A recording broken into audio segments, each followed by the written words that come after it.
အားလုံးပဲမင်္ဂလာပါကျွန်တော်ဒီနေ့ပြပြပေးသွားမှာကတော့ကျွန်တော်တို့ရဲ့ဟီးရိုးလေးအန်ဂျလာရဲ့အကြောင်းကိုပြပြပေးသွားမှာပဲဖြစ်ပါတယ်ကဲအားချောင်းမနေပဲစလိုက်ကြရအောင်ဗျာတစ်ချိန်ကလှုပ်ဝက်ဆန်းကျင်တဲ့မော်စရာတွေအများကြီးရှိတဲ့ကမှမာလင်းလို့ခေါ်တဲ့ဒူးဆန်းဆုံးမော်စရာမကြီးတအုပ်တရှိခဲ့ပါတယ်သူမရဲ့တာဝန်ကတော့ဘယင်မင်းမြတ်ကိုကူညီရန်နဲ့အီဗန်တိုင်းလို့ခေါ်တဲ့ဘုရားကျောင်းကိုပြန်လည်တက်သွင်းရမယ်ဖြစ်ပါတယ်ဒီလိုနဲ့ပဲသူမဟာမော်တက်ကိုအသုံးပြုရတယ်ကြီးမားတဲ့အမားတစ်ခုကိုကျိုးလွန်ပြီးမတော်တဆဘူပေါင်းလောင်ရင်ထဲမှာကိုယ့်ကိုယ်ကိုပိတ်မိသွားစေခဲ့ပါတော့တယ်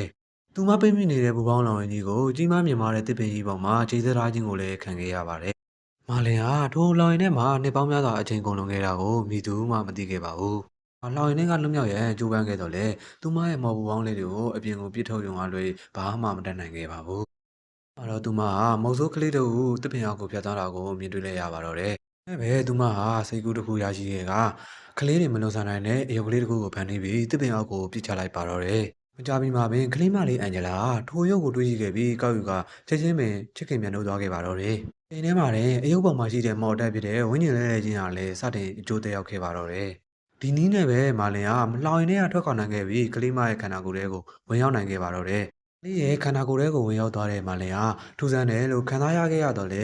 တောထဲမှာထွက်ခွာနိုင်မဲ့လမ်းရှာမော်တက်ကိုအသုံးပြုလိုက်ပါတော့တယ်။ညလာလေးဟာတောထဲကထွက်နိုင်မဲ့လမ်းကိုစူးစိုက်ရှာဖွေနေတာကြောင့်သူမရဲ့ပကုံးပေါ်ကိုညင်သာသာတင်ထားတဲ့လက်ဖက်ကိုတော့သူမသတိမပြုနိုင်ခဲ့ပါဘူး။ဒီလက်ပိုင်ရင်ကလမ်းဖြောင်းနေတဲ့မိန်းကလေးတစ်ဦးကိုတွေ့ရှိခဲ့ပြီးအိမ်သို့လိုက်ပို့ပေးခြင်းနဲ့စေနာကောင်းတဲ့ပါလာတဲ့တဦးပင်ဖြစ်ပါတယ်။ဒီလိုနဲ့ပဲမာလင်ဟာပြဿနာကိုချက်ချင်းမှပင်သိလိုက်ပါတော့တယ်။ထိုပါလာတဲ့ကောင်လေးကိုမြင်လိုက်တဲ့နှင့်သူမရဲ့မျက်လုံးများကလည်းခွဲခွာရေးမရနိုင်အောင်ပဲသူပြောသမျှကိုအကျွေးမှန်နာခံပြီးခြေထောက်တွေကလည်းသူခေါ်ရာကိုအလိုလိုလိုက်ပါသွားပါတော့တယ်။ငယ်ရသေးတဲ့အန်ဂျလာလေးကရောင်းနေပဲကောင်းဆောင်ဖြစ်တဲ့အာသာကိုအမြဲတမ်းနှစ်သက်မြင်လို့နေခဲ့ရပြီးထိုစိတ်ခံစားချက်မှာအလွန်ပင်ပြင်းထန်တဲ့ပြင်မာလင်ဟာအဲ့ဒီခံစားချက်တွေကိုမလွန်သာနိုင်ခဲ့ပါဘူး။မာလင်ကလည်းအလွန်ပင်ထိတ်လန့်သွားခဲ့ရပါတော့တယ်။သူမဟာနာကျင်ကြီးကလည်းလူသားတို့ကိုချစ်မိရန်အတွက်လောင်နေတဲ့ထွက်လာခဲ့တာမဟုတ်ပါဘူး။မာလင်ဟာမြို့ထဲသို့ပြန်ရတဲ့ချက်ချင်းမှာပင်ပါလာတင်ကိုဖျက်ချပြရန်ဆုံးဖြတ်ခဲ့ပါတယ်။ကံကောင်းစွာနဲ့ပဲပထမဦးဆုံးလမ်းမှာတွေ့တဲ့လမ်းသွားလမ်းလာလူတို့ကပါလာတင်ကိုနှုတ်ဆက်လိုက်ကအာသာကိုခေါ်လိုက်ပါတော့တယ်။ထိုခိုင်းတဲ့မှာနဲ့ကလေးမရဲ့စိတ်ထဲကိုသူမရဲ့မှောင်မိုက်တဲ့သမိုင်းကြောင်းမှာမလင်းမြွယ်ဝဲတဲ့အမတ်တရားများစီးဝင်လာခဲ့ပါတော့တယ်။မာလင်ယခုကအန်ဂျလာလေးကကမ္ဘာအကြီးကျယ်ဆုံးမော်စရာမတအုပ်ဖြစ်တော်လေအမှန်တကယ်မှာတော့ရှုံးနေသူတအုပ်သာဖြစ်ပါတယ်။သူမဟာကမ္ဘာကြီးကိုသိမ့်ပိုက်လို့တော့ညဉ့်ကြီးရင်ဖြစ်တော်လေကံကြမ္မာကြီးချိန်သားကြောင့်ဘင်းအာသာကိုအစီခံရတဲ့ဤဘန်တိုင်းဘုရားကျောင်းတော်ကိုပြန်လည်တည်သွင်းရန်အတင်းအကျပ်ကူညီခဲ့ရပါတော့တယ်။တကယ်တမ်းမှာတော့မာလင်ဟာဤဘန်တိုင်းဘုရားကျောင်းတော်ကိုဖျက်ဆီးပြုတ်လို့သူတအုပ်သာဖြစ်ပါတယ်။ဘယ်ဟာသာတည်ဆုံးပြီးတဲ့နောက်မှာတော့လွန်မြောက်ခဲ့ပြီးဟုထင်တော့လေနောက်ထပ်အမားတစ်ခုကြောင့်ထပ်မံပိတ်မိခြင်းကိုပြန်လည်ခံခဲ့ရပါတော့တယ်။အခုကကံကြမ္မာရဲ့ချိန်သားလည်းတဖန်ပြန်လဲတက်ရောက်လာခဲ့ပါတော့တယ်။လေးမလေးအန်ဂျလာရဲ့အချစ်ကိုမလွန်ဆန်နိုင်တဲ့စိတ်ခံစားမှုကသူမရဲ့ရှေ့မှာအာသာလို့အမည်ရှိတဲ့ပါလာတင်တူကိုသူမရဲ့တခင်အသေးအဖြစ်ဖြစ်စေခဲ့ပါတော့တယ်။ဒေါသစိတ်သည်အန်ဂျလာရဲ့စိတ်တည်ငြိမ်မှုကိုဖျက်ဆီးလိုက်တဲ့နေ့သူမကလည်းကြီးမားတဲ့မီးလုံးကြီးတစ်ခုကိုချက်ချင်းဆင့်ခေါ်လိုက်ပါတော့တယ်။ထိုတစ်ချိန်ထဲမှာလည်းပါလာတင်ဟာသူ့ရဲ့ဓာတ်ချီကိုဆွဲထုတ်ပြီးလင်းမြန်စွာတုံ့ပြန်လိုက်ပါတော့တယ်။ပါလာတင်ဟာမင်းမတူလဲလို့တတိထားပြီးမေးလိုက်ပါတော့တယ်။ဒီအချိန်မှာတင်ကလေးမလေးအန်ဂျလာရဲ့အပြုံးဟာသူမရဲ့အသက်ထဲပို့ပြီးနှဆိုင်တဲ့ပညာကိုပြသရင်ထိုကဲ့သို့ပြောလိုက်ပါတော့တယ်။လူကြီးကျမရဲ့သစ္စာရှိမှုကိုလက်ခံပေးပါအရှင်ကျမကတော့အန်ဂျလာပါကျမတို့ပြန်လည်ဆုံစည်းရတာဟာကံကြမ္မာပါပဲအာသာလို့ခေါ်တဲ့ပါလာတင်ကောင်လေးကိုပြောလိုက်ပါတော့တယ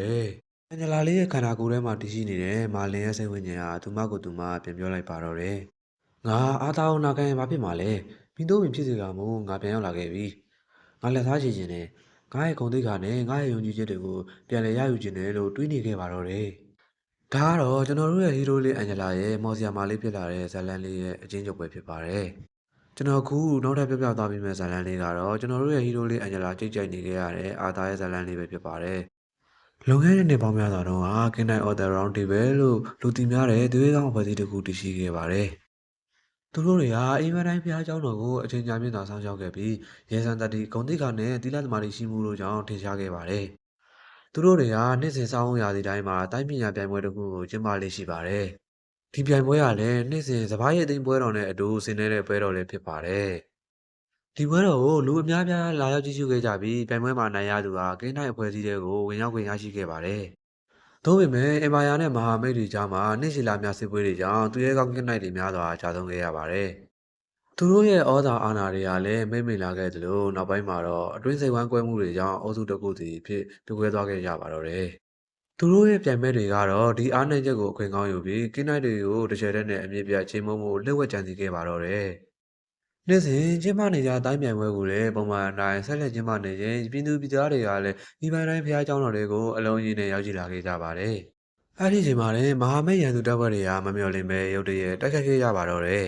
။သူတို့တွေကအကာအကွယ်မဲတွေရဲ့ရွာတွေကိုမှုန်တိုင်းလိုဖျက်ဆီးပြီးလျှက်စီးလိုလင်မြန်စွာထွက်ခွာသွားခဲ့ကြပါတော့တယ်။ဒီလိုခြေအနေတွေကြောင့်မိတော်ပျက်စီးနေတဲ့ပျက်စီးတွေသာခြံထားခဲ့ပါတော့တယ်။အဲ့လိုကြောင်းမက်ဖွယ်ကောင်းတဲ့ဖြစ်ရဆိုးတွေကရန်နှန်းငယ်အတွင်းမှာတင်၃ချိန်တိုင်တိုင်ထက်ခါတလဲလဲဖြစ်ပွားခဲ့ပါတော့တယ်။ဤပြတိုင်းဘုရားကျောင်းတော်ကြီးဟာထိတ်လန့်တုန်လှုပ်မှုတွေနဲ့ပြည့်နေသွားပေမဲ့လည်းကင်းနိုင်သူရဲ့ကောင်းဖွဲ့စည်းကြီးဟာဘာမှမတတ်နိုင်ခဲ့ကြပါဘူး။နောက်ဆုံးမှာတော့ရန်သူတွေကဤပြတိုင်းဘုရားကျောင်းတော်အတွင်းသို့ရောက်ရှိလာပြီးပုံမပြင်းထန်တဲ့တိုက်ခိုက်မှုတွေစတင်ခဲ့ပါတော့တယ်။သူတို့တွေကပျော်ရွှင်သောအောင်ပွဲခံနေရင်နှစ်ပေါင်းများစွာရာနဲ့ချီတမိုင်းရှိခဲ့တဲ့ကင်းနိုင်တွေရဲ့ဂုဏ်ချက်တွေဟာအပြီးတိုင်ပြောက်ကွယ်သွားတော့မယ်လို့တွေးနေတဲ့အတွက်ကြောင့်ပဲဖြစ်ပါတယ်။တခြားဒေသမှာရောက်ရှိနေတဲ့ကင်းနိုင်အဖွဲ့တွေဟာတညာလုံးမြင်းစည်းပြီးအလင်းအမြန်ပြန်လာခဲ့ကြပေမဲ့လည်းရောက်ရှိလာတဲ့အခါမှာတော့အံ့ဩစရာမြင်ကွင်းတစ်ခုကိုမြင်တွေ့လိုက်ရပါတော့တယ်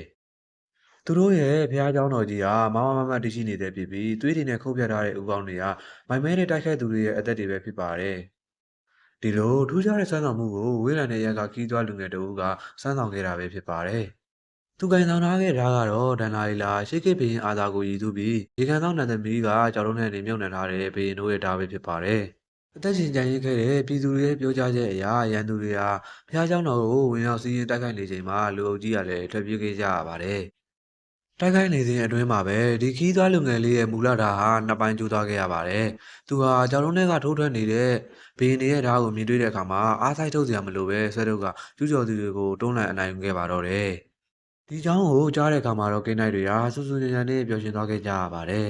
။ဘာကြောင့်လဲဆိုတော့မျိုးဆက်အလိုက်လက်ဆင့်ကမ်းလာခဲ့တဲ့ရှင်းအောင်အစဉ်အလာအရဓာတ်ကိုဆွဲထုတ်လိုက်နိုင်သူတိုင်းဟာကင်းနိုင်ရော The Round Table ဖွဲ့စည်းရဲ့တစ္ဆာဆောင်ရှိမှုကိုရရှိမှာပဲဖြစ်ပါတယ်။သူတို့ရဲ့မြင့်မြတ်တဲ့ဘုရားကျောင်းကိုကောက်ကွယ်ပေးခဲ့တဲ့လူငယ်လေးရဲ့ဘေးနားမှာကင်းနိုင်တွေဟာစုယုံပြီးတစ္ဆာခံယူကသူတို့ရဲ့ဓာတ်တွေကိုဆွဲထုတ်ခဲ့ကြပါတော့တယ်။အဲဒီနေ့မှစ၍ခီးသွွားလူငယ်လေးဟာဘင်ယာသာအဖြစ်ဂုံပြူကြီးမြောက်ခြင်းကိုခံခဲ့ရပါတော့တယ်။ဒီနေရဲ့ဓာတ်တော်ကိုလက်နဲ့အဖြစ်အသုံးပြုပြီးကင်းနိုင်ဖွဲ့စည်းရဲ့ဂုံတိတ်ကာကိုကိုစားပြုတဲ့ဘုရားကျောင်းတော်ကိုကောက်ွယ်ဆောင်ရှောက်ဖို့သူအဖြစ်တစ္ဆာထုတ်ခဲ့ပါတော့တယ်။သူဟာကင်းနိုင်တွေရဲ့ဂုံတိတ်ကာကိုခိုင်မာစွာယုံကြည်တဲ့အတွက်အီမန်တိုင်းဘုရားကျောင်းတော်ကြီးရဲ့အင်အားစုကိုသူ့ရဲ့နာမည်အောက်မှာစုစည်းထားခဲ့ရပါတော့တယ်။ဘင်ယာသာရဲ့ဥဆောင်မှုတွေအောက်မှာကင်းနိုင်အဖွဲ့အစည်းရာကြီးမားတဲ့ပြန်လည်နှိုးထားမှုအဖြစ်စတင်ခဲ့ပါတော့တယ်။ဒါလေးကတော့ကျွန်တော်တို့ရဲ့ဟီးရိုးလေးအာသာရဲ့ဘဝစာကြောင်းကြီးညိုလေးပဲဖြစ်ပါတယ်။ကျွန်တော်ရဲ့ဘော်ဒါတွေလည်းကျန်နေသက်ကြလိမ့်မယ်လို့မျှော်လင့်ပါတယ်။ဒါနဲ့ကျွန်တော်ရဲ့ channel လေးကိုလည်း like and subscribe လေးမနှိပ်ခဲ့ရသေးရင်နှိပ်ခဲ့ပေးကြပါဦးနော်။ကျွန်တော်ကတော့ MG ပါနောက်ဗီဒီယိုမှာပြန်လည်ဆုံတွေ့ကြတာပေါ့။